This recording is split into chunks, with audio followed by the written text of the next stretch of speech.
Bonjour à toutes et à tous. Alors, comment avez-vous ressenti ce mois de juin? Je ne parle évidemment pas de la température. De notre côté, avec une dizaine de déplacements en circonscription et une actualité parlementaire toujours aussi dévorante et passionnante, je dois reconnaître que j'ai vécu ce mois de juin comme une course de fond.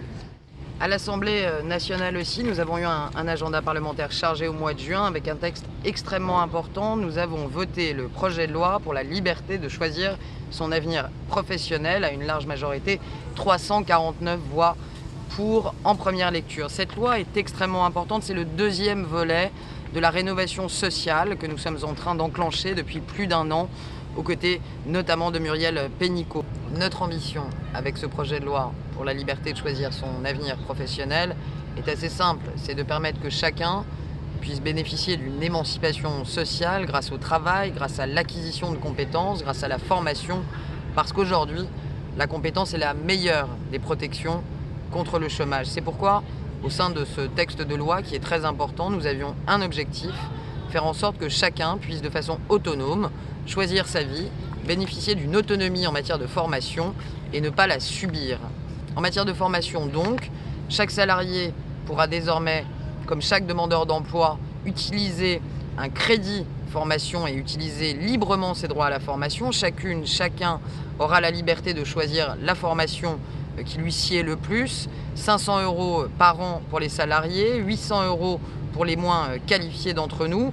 Une application aussi vous permettra très facilement de connaître les formations dans la région qui est la vôtre, en matière de proximité, les débouchés professionnels possibles, le montant de la formation, mais aussi très simplement de les payer en ligne. C'était un sujet très complexe, la formation pour les salariés. Nous l'avons considérablement simplifié. Chacun aura aussi la possibilité de rencontrer un conseil en évolution professionnelle, gratuit et pour tous. Concernant l'apprentissage, qui est aussi une partie très importante de ce texte pour la formation et l'avenir professionnel, en matière d'apprentissage, chaque jeune pourra se former en apprentissage désormais jusqu'à 30 ans. Chaque jeune apprenti majeur aura aussi une aide de 500 € pour pouvoir passer son permis. On sait combien avoir son permis est important lorsqu'on débute sa vie professionnelle. Les démarches seront également simplifiées en matière d'apprentissage.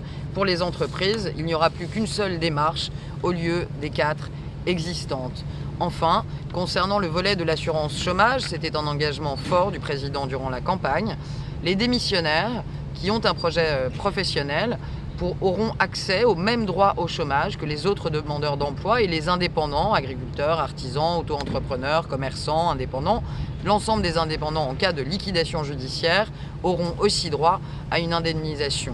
L'autre grande nouvelle, bien évidemment, c'est l'arrivée très prochainement du projet de loi Pacte, plan pour la croissance et la transformation des entreprises.